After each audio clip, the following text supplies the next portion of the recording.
सदियों से प्रासंगिक हैं और रहेंगे। जब जब काशी रहेगी, पंचगंगा घाट रहेगा, गुरु रामानंदाचार्य की परंपरा रहेगी, तब तक और तब तक कबीर की वाणी, उनके विचार अक्षुण्ण बने रहेंगे। सुबह बनारस ने अपने काव्यार्चन प्रकल्प के तहत कबीर की उसी अमरता को, उनकी चेतावनी देने वाली बातों को, धार्मिक वितंडावाद के खिलाफ उनके महत्वपूर्ण विचारों को एक बार फिर से स्मरण करने के लिए और उनके पावन जन्मदिन को और उस बहाने कबीर को अपना सम्मान, अपना आदर देने के लिए, कबीर का जो स्वरूप है एक भक्ति काल के कवि का है और एक संत का भी है।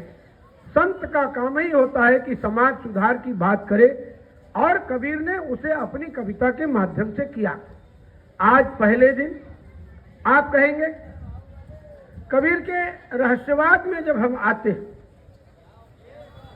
तो कबीर ने राम का भी उसमें जिक्र किया है। दुल्हीन गावहु मंगल चार, मोरे घर आए राम भरतार।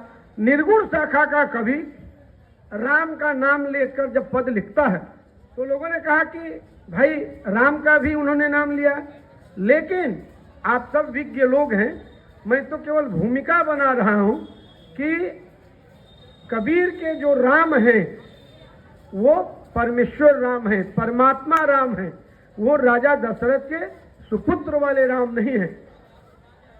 तो दुल्हीन गावहु मंगल चार के बहाने और इस बहाने साहित्य में रहस्यवाद अपने आप में अपनी पूरी वैशिष्ट्यता के साथ स्थापित हुआ, और कबीर के नाम से वो रहस्यवाद आज भी जाना जाता है। तो यहाँ उपस्थित हुए हैं, मैं आज के इस सत्र की शुरुआत करूं उसके पहले माल्यार्पण कर हम अपने अतिथियों का स्वागत करेंगे। और एक विशेष घोषणा, पिछले 6 सप्ताह से लगातार काव्यार्चन का सत्र जब आयोजित हो रहा है तो ऐसा संयोग बन रहा है कि एक अतिथि रचनाकार ईश्वर हमें उपहार स्वरूप यहाँ भेज देते हैं हमारे लिए।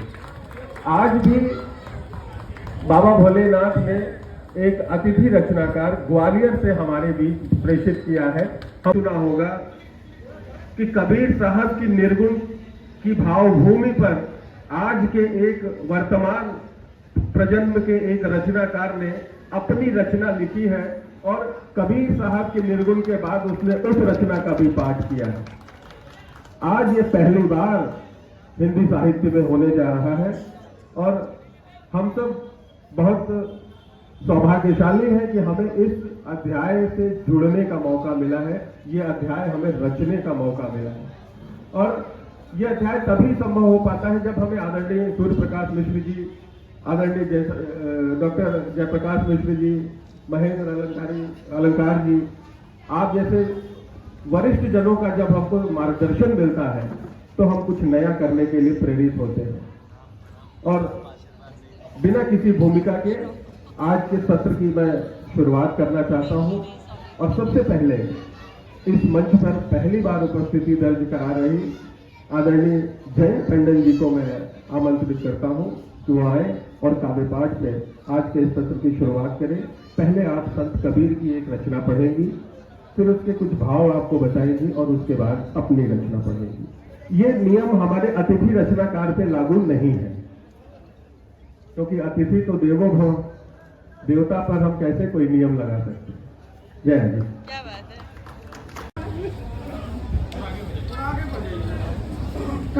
कबीर की उपदेशात्मक सीख है,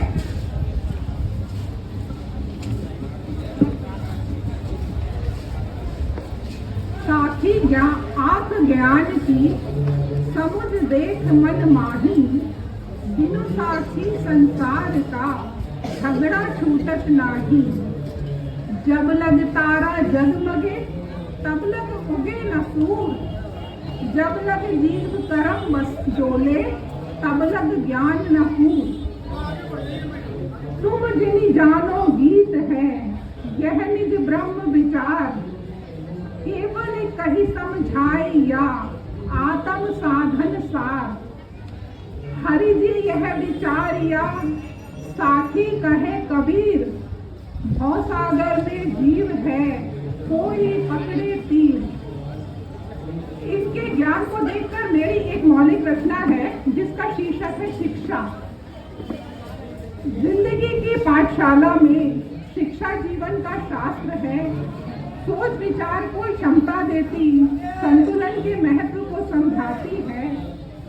अपने धर्म के अनुकूल ही शिक्षा वास्तविक ज्ञान है। अन्न खुराक है शरीर का, तो आत्मा का भोजन ज्ञान है। स्वविवेक को जागृत करती है विद्या, अनमोल रतन भंडार है। वाह, क्या बात है। ज्ञान की ज्योति प्रकाशित करती है मन को, कर्म क्षेत्र के लिए तैयार करती है शिक्षा। सुसंस्कृत और सभ्य बनाती, कर्मठता स्वावलंबन का सूत्र देती है शिक्षा।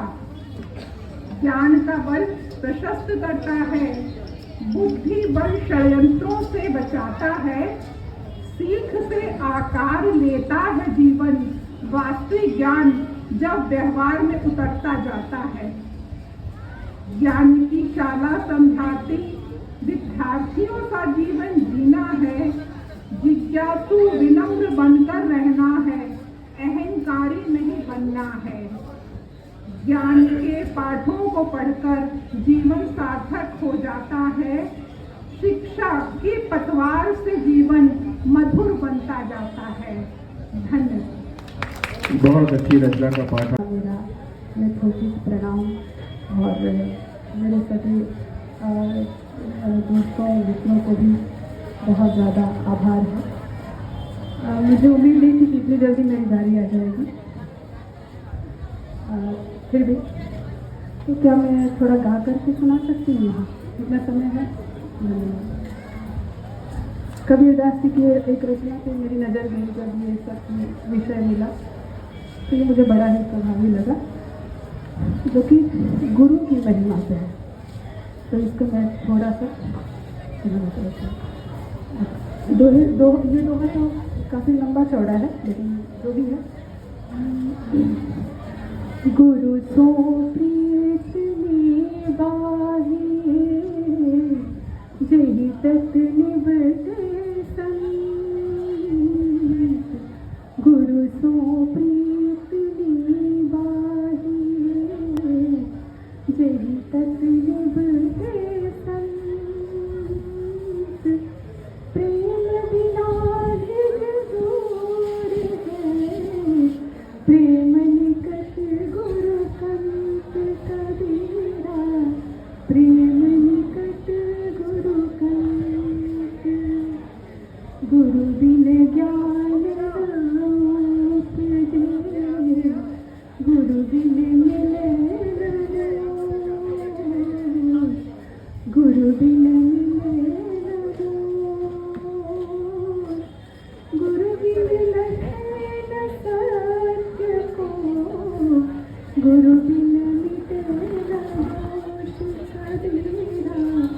गुरु बिन मिटे न दोष।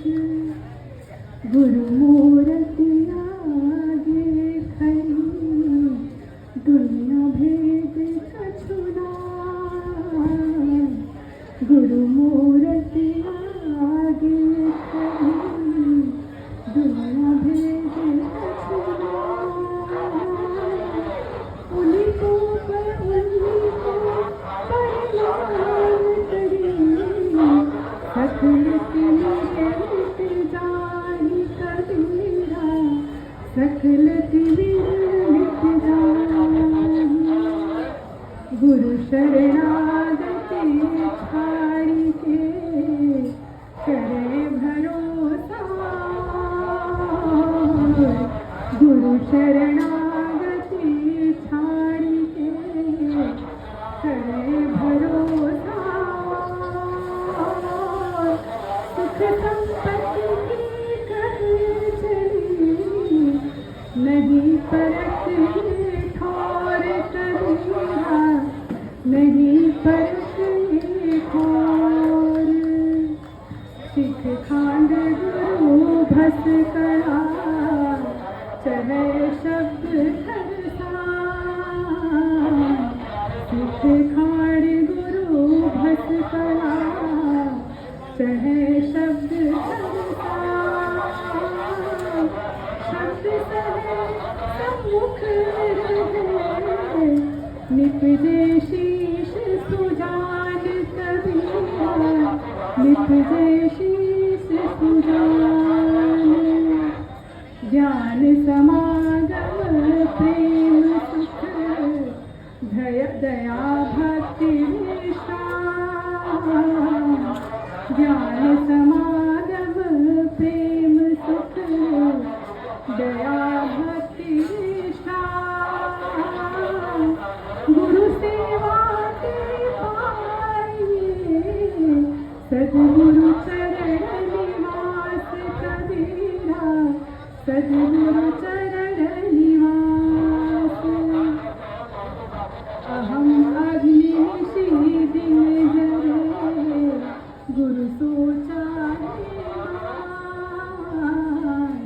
अहम अग्नि दिन जरे गुरु सोचा मान ताको जग गुरु लेवता हो हमारे मेहमान कबीरा हो हमारे मेहमान जैसी प्रीति कुटुंब की तैसी गुरु सो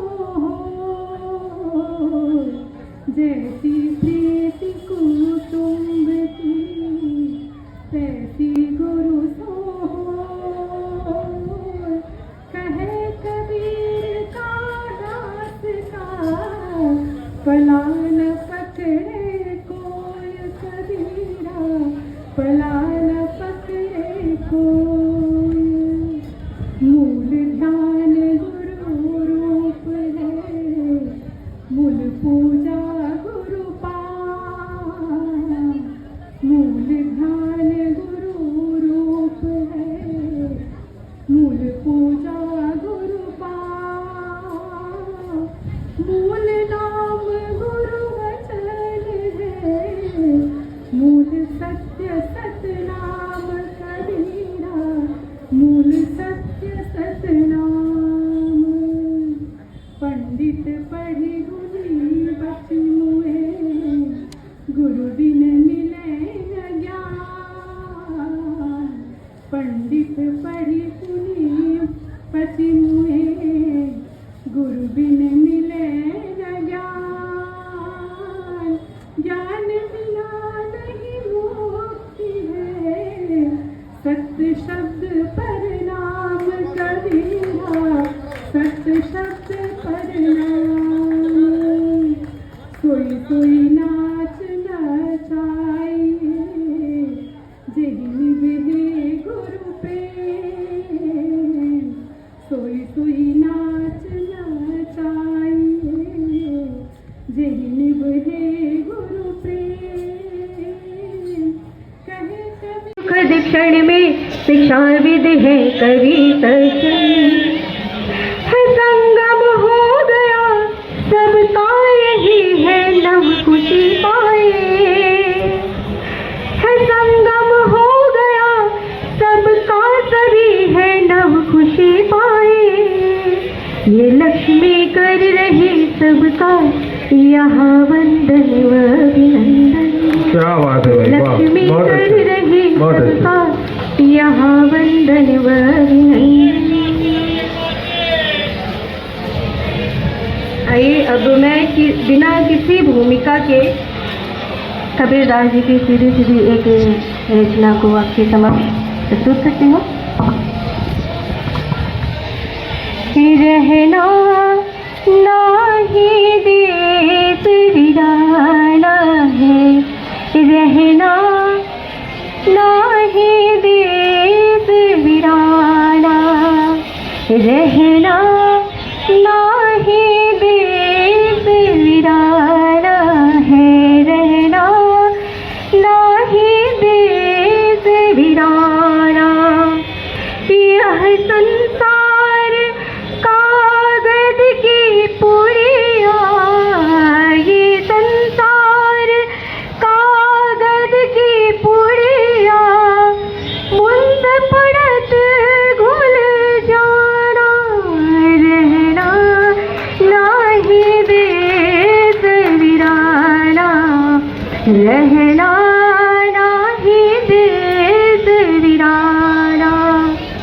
यह संसार काट की बारी, ये संसार काट की बारी, उलझ पुलझ मर जाना, रहना नाही देश वीराना, रहना नाही देश वीराना।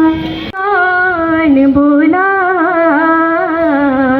सुगनवा बोला रे ना बोला, सुगनवा बोला रे ना बोला। बढ़िया बढ़िया। कंचन काया मिट जाएगी, कंचन काया मिट जाएगी, जब होगा न बोला, सुगनवा बोला रे ना बोला, सुगनवा बोला रे ना बोला। कोई न कोई का प्यारे, सब बेगाने नहीं हमारे, कोई न कोई का है ये प्यारे, सब बेगाने नहीं हमारे। देश वीराना सबने माना, देश वीराना सबने माना, ज्ञान चक्षु जब खोला, सुगनवा बोला रे ना बोला, सुगनवा बोला रे ना बोला। तन धन सब समझो यह माटी, माँ शारदे को प्रणाम करती हूँ, मंच को प्रणाम करती हूँ और आप सबकी उपस्थिति को प्रणाम करती हूँ। जैसा कि हम सब जानते हैं कि आज ये काव्यार्चन का मंच विशेष सत्र है, और विशेष इसलिए कि एक प्रयास से हमें जोड़ा गया है, और इस प्रयास के अंतर्गत जब हमें आदेश मिला कि कबीर दास जी की रचनाओं को पाठ करने के बाद उन्हीं की भावभूमि पर हमें अपनी रचना की प्रस्तुति देनी है, पहले तो लगा चलो हो जाएगा, लेकिन जब लिखना शुरू किया तो यकीन मानिए एहसास हुआ कि कवि होना आसान है, कबीर नहीं हुआ जा सकता। बहुत मुश्किल, बहुत अच्छी बात कही आपने। बहुत मुश्किल से जो भी टूटा फूटा माँ शारदे की कृपा से लिख पाई हूँ, आज आपके बीच में रखूंगी। पहले शुरू करती हूँ कबीर दास जी की अमृतवाणी से। स्वागत है। सही मन शीतल होए जग में, बैरी कोई न होए, जो आपा को डार दे, दया करे सब कोई, कबीरा दया करे सब कोई। आवत गारी एक है, उलटत होई अनेक, आवत गारी एक है, उलटत होई अनेक। कह कबीर नहीं उलटिए, वही एक की एक कबीरा, वही एक की एक। बहुत अच्छी, बहुत अच्छी। मांगन मरण समान है, मत मांगो कोई भी, मांगन से मरना भला, ये सद्गुरु की सीख कबीरा, ये सद्गुरु की सीख। चलती चक्की देख के दिया कबीरा रोए, दुई पाटन के बीच में साबित रहा न कोई, कबीरा साबित रहा न कोई। मैं जानू मन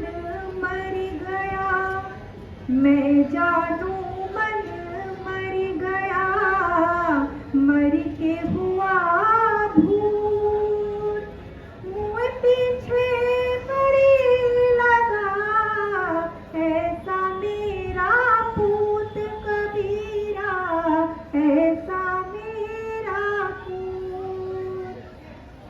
काबा फिर काशी भया, राम भया रही, मोट चोट मैदा भया, बैठ कबीरा जीम कबीरा, बैठ कबीरा जी।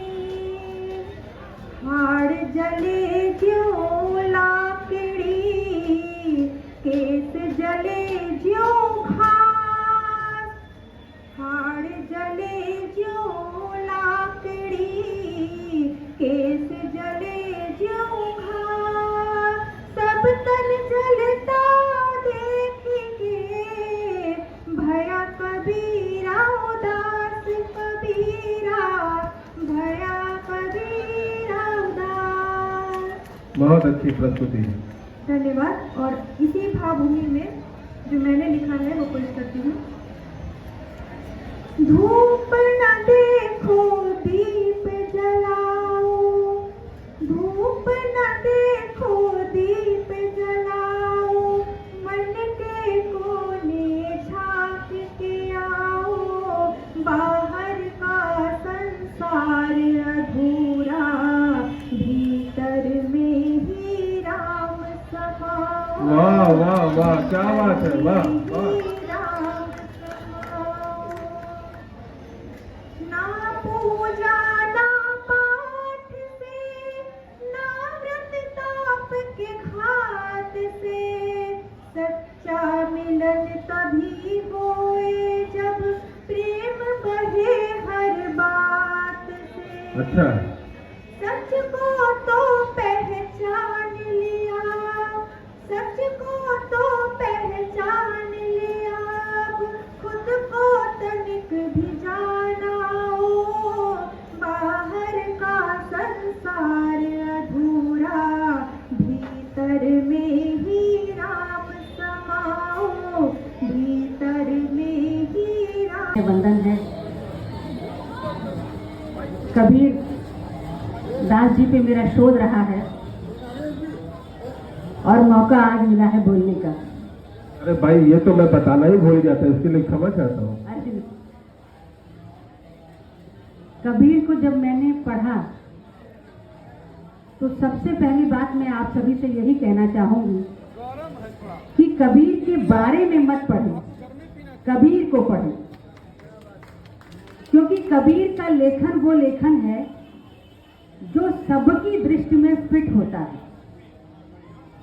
ठीक उसी तरह जैसे कबीर का प्रशंसक होने के लिए निर्गुण होना आवश्यक नहीं।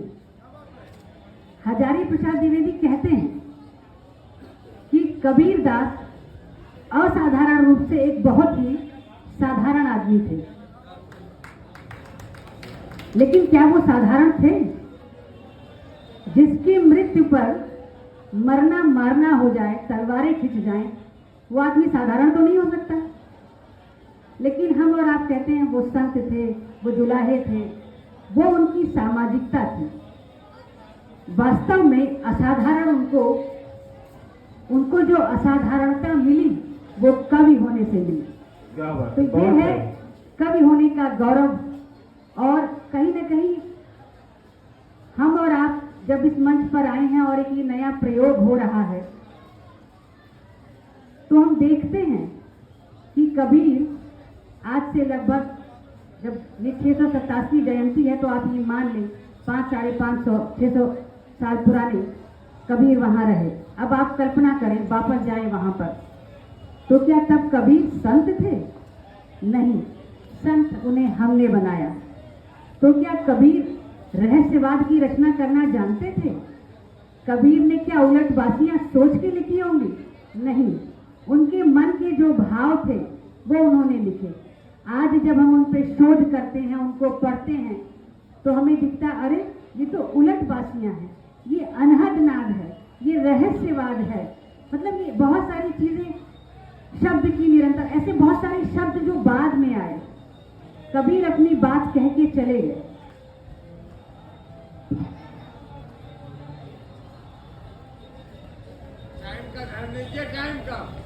जी जी बिल्कुल, समय पूरा है। और अगर हम कबीर को देखें, कबीर को पढ़ें, तो हमें पता चलता है कि 1518 में कबीर का देहांत हुआ और फतेहपुर पांडुलिपि में 1581 में उनके 15 पद मिलते हैं।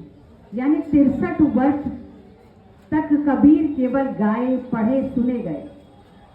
कबीर की जो पद हमें जब मिले, उसके बाद वो लिखित रूप में हमें मिले, तो ये बहुत बड़ी बात है।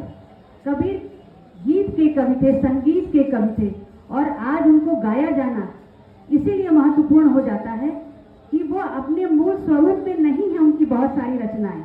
जैसे यदि आप कबीर ग्रंथावली देखें तो गुरु गोविंद दो खड़े है नहीं कहीं वहां पर, लेकिन हम, आप भूलिएगा, और अगर मैं गलत हूं तो मुझे बताइएगा, मैंने जो देखा वो मैं बता रही।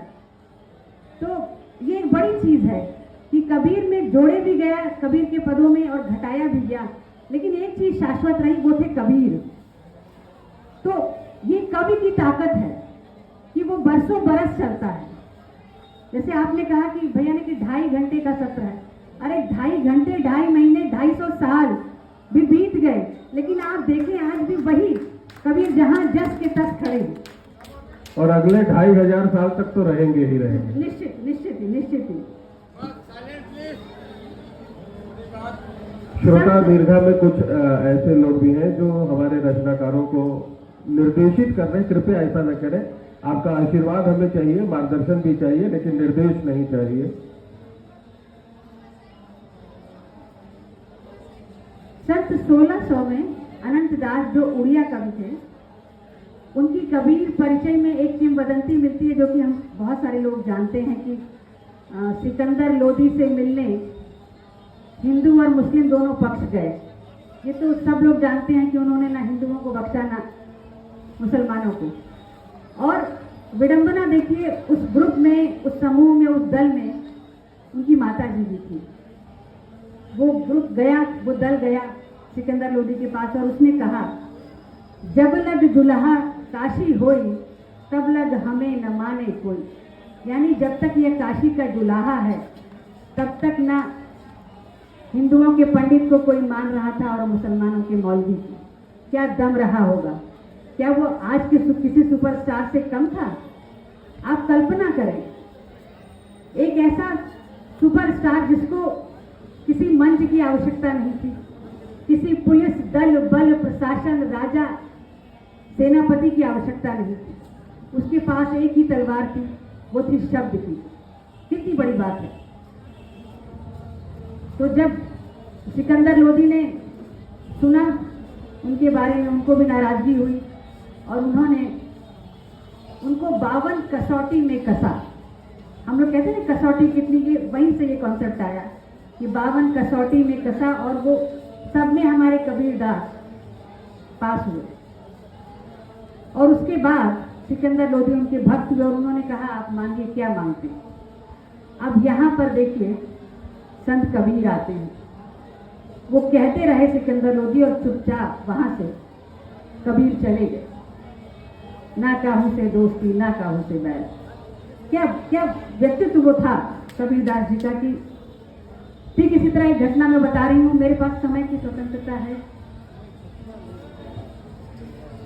कबीर के समकक्ष एक राजा हुए, राजस्थान के चौहान राजा थे पीपा। वो उनके गुरु रामानंद जी के भी, वो भी शिष्य थे, लेकिन उन्होंने अपने समकक्ष कबीर, कवि जो थे उनके अपने समकक्ष कवि कबीर के बारे में लिखा। कवि हैं, संगीत के कवि हैं, तो मैं एक गाने का प्रयास करूंगी, हालांकि मैं गाती नहीं हूँ।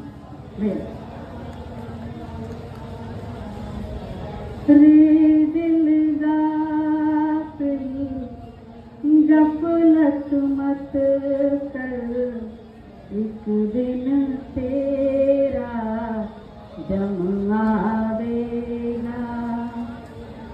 देखिए गैलेक्सी होटल सत्य है। रे दिल गाफिल गफलत मत कर, एक दिन तेरा जब आवेगा, सौदा करने या जग आया, पूंजी लाया मूल गवाया, प्रेम नगर का अंत न पाया, जो आया क्यों जावेगा, रे दिल गाफिल गफलत मत कर। इस पे मेरी दो पंक्तियों पर, कहाँ पहुँचे हैं हम इतना चलने के बाद भी, लगता है कुछ हुआ ही नहीं पूरा और खर्च हो गई जिंदगी भी। अगला बंद है उनका, सुन मेरे साजन सुन मेरे मीता, या जीवन में क्या क्या सीता। देखिए कबीर हमसे आपसे पूछ रहे हैं कि सुन मेरे साजन सुन मेरे मीता, या जीवन में क्या क्या सीता। सिर पाहन का बोझा लीता, आगे कौन छुड़ावेगा, रे दिल गाफिल। देखिए इस पे कबीरदास कहते हैं कि आप कितने सारे बोझ के साथ एक अपनी लंबी और पूरी उम्र गुजार देते हैं, कभी किसी से नाराजगी होती है, कभी किसी से आप बात नहीं करते और आप चले जाते हैं संसार में। तो उसी पर मेरा कहना है कि आप सबका विशेष ध्यान चाहूंगी पुनः कि पूछने पर मुकर जाना और न पूछने पर बताना, पूछने पर मुकर जाना और न पूछने पर बताना, गुरेज करना सभी से और बेवजह सबको सताना, सालों का साथ होना और कोई ताल्लुक न निभाना, बहुतों की दुनिया में यूं ही गुजर रही है। जब वो कहते हैं कि आगे आप क्या लाए और क्या ले गए अपने संसार से, उस पर ये मेरा बंद है। और अगली वो कहते हैं कि दास कबीर कहे समझाई, अंत समय तेरा कौन सहाय, चला अकेला संग न कोई, किया अपना पावेगा, रे दिल गाफिल गफलत मत कर। और अब अंतिम दो पंक्तियों से मैं अपनी बात उनकी समाप्त करें, उनकी भाव के समकक्ष की। कर कर्म अर्जित किया जो मिला वही प्रारब्ध में, कर कर्म अर्जित किया जो मिला वही प्रारब्ध में, कर्म कर और भूल जा निश्चित है जो है नियति। बहुत बहुत धन्यवाद। बोलिए मन का आपा खोए, और उनको शीतल करे आप हूँ शीतल होए, और उनको शीतल करे आप हूँ शीतल होए। बस मैं अपना अब का पाठ प्रारंभ करती हूँ, जो मैंने मेरी स्वरचित रचनाएं हैं। मैं चार पंक्तियों से आपसे जुड़ने की कोशिश करूँगी और आपका स्नेह चाहूँगी, सुनिएगा आप लोग। नहीं मुश्किल कहीं होगी कि ईश्वर साथ है मेरे, नहीं मुश्किल कहीं होगी कि ईश्वर साथ है मेरे, सुगम पथ आप ही होगा कि गुरुवर साथ है मेरे, सुगम पथ आप ही होगा कि गुरुवर साथ है मेरे। दिलों को जीत लूँगी मैं, दुआएं हैं मिली सबकी, दिलों को जीत लूँगी मैं, दुआएं हैं मिली सबकी। मिलेगी हर खुशी मुझको कि प्रियवर साथ है मेरे, मिलेगी हर खुशी मुझको कि प्रियवर साथ है मेरे। और इसी क्रम में चार पंक्तियाँ और रखती हूँ। सभी कुछ तो जमाने में किसी को भी नहीं मिलता, सभी कुछ तो जमाने में किसी को भी नहीं मिलता, कहीं पर खार है मिलते, कहीं पर फूल है खिलता। बहुत अच्छे, बहुत अच्छे। सदा होता वही सब कुछ यहाँ जो चाहते हैं रब, सदा होता वही सब कुछ यहाँ जो चाहते हैं वो, बिना उनकी कभी मर्जी तो पत्ता भी नहीं हिलता। मिलता। वाह, बहुत अच्छा। आज मैं यहाँ इस मंच पे खड़ी तो ये उनकी मर्जी है, ऊपर वाले की मर्जी है। प्रियंका दीदी ने के जरिए मैं यहाँ पे खड़ी हो पाई। बिना उनकी कभी मर्जी तो पत्ता भी नहीं हिलता। और मैं अपना गीत रखूँगी, एक दार्शनिक गीत ही है जो कबीर दास से के जैसा वो दार्शनिक लिखते थे उसी तरह है। कहाँ फिरत मगरूरी में, क्या बात। मन लाग्यो मेरो यार फकीरी में। और कहत कबीर सुनो भाई साधो, सभी साधो हैं कि कहत कबीर सुनो भाई साधो, साहिब मिले सबूरी में, मन लाग्यो मेरो यार फकीरी में, मन लाग्यो मेरो यार फकीरी में। इस रचना को जब मैंने पढ़ा तो आज से करीब 7-8 साल पहले इसी पृष्ठभूमि पे मेरी एक रचना प्रस्फुटित हुई अंदर से, और वो भी कुछ ऐसी ही थी कि चल जीते हैं फकीरी में, चल जीते हैं फकीरी में, क्या रखा है अमीरी में। वाह वाह भाई चल वाह। जीते हैं फकीरी में, क्या रखा है अमीरी में, कि तेरा मेरा मेरा तेरा, यह दुनिया है रैन बसेरा। क्या बात है। तेरा मेरा मेरा तेरा, यह दुनिया है रैन बसेरा।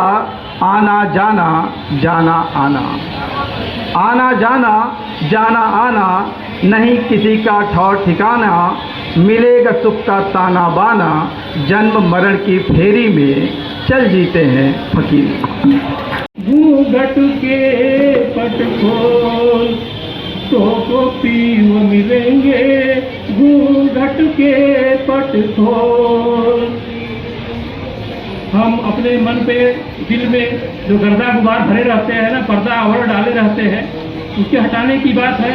और योग से ईश्वर को पाने की, जोड़ने की बात है। कबीर का ये भाव है इसमें। तो इसी भाव भूल पर मेरी एक रचना है छोटी सी। दीदार होगा उसका, घूंघट हटा दो रुख से, दीदार होगा उसका, घूंघट हटा दो रुख से, दीदार होगा उसका, दुख दूर होगा सारा, जियोगे जग में सुख से, दीदार होगा उसका, घूंघट हटा दो रुको, तो पीव मिलेंगे, घूंघट के पट खो तो के पीव मिलेंगे।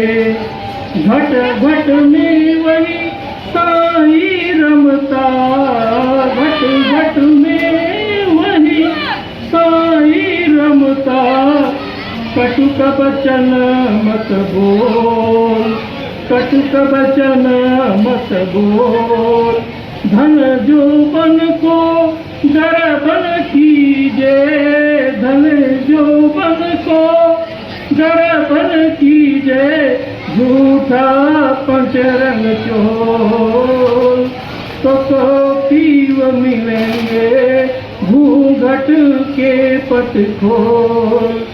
सुन महल में दिए न बार ले, सुन महल में दिए न चले बंदे, फिर पीछे पछताएगा,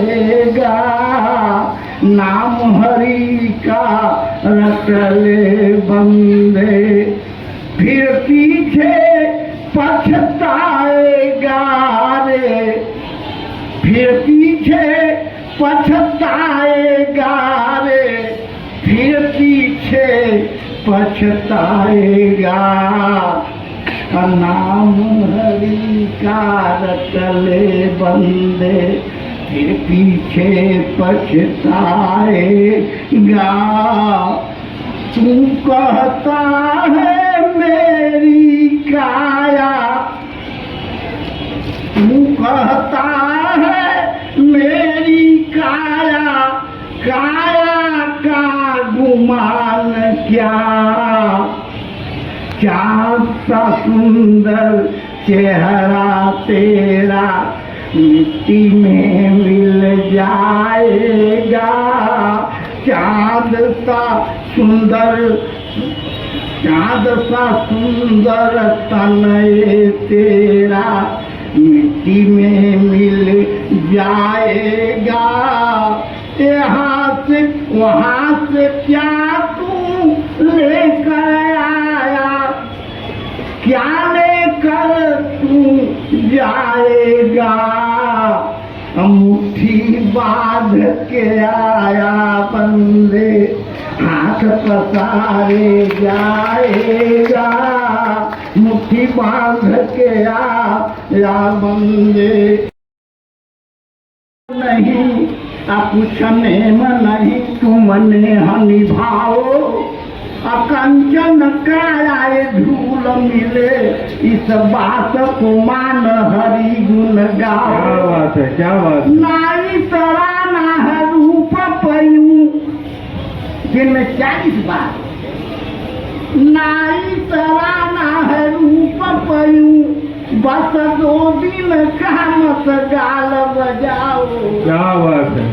सोचो ले आए क्या साथ है यहाँ, कुछ लाए तो दोस्त हमें भी बताओ। क्या बात है, बहुत अच्छा। लाए तो दोस्त हमें भी बताओ, खाली ही हाथ है आया यहाँ, सच जाएगा मान लो हाथ पसारे, साथ न दूया भी जाए कोई, रह जाए सभी घर आंगन द्वारे। भाई कोई सुकर्म हुआ है नहीं, तुम बाल युवा सब व्यर्थ गुजारे, तो चेतो प्रकाश अभी कुछ वक्त रटो, प्रभु नाम वही है सहा। सुबह बनारस आनंद कानन की यह ख़ास पेशकश आपको कैसी लगी, इसके बारे में अपनी राय हमें कमेंट बॉक्स में अवश्य दीजिएगा। आपके सुझाव हमारे मार्गदर्शन का प्रमुख आधार है। सुबह बनारस आनंद कानन के काव्यार्चन प्रकल्प के तहत ऐसे कई और नवीन प्रयोग प्रस्तावित हैं जो आने वाले समय में आपके समक्ष होंगे। तब तक के लिए हम आपसे लेते हैं विदा। नमस्कार।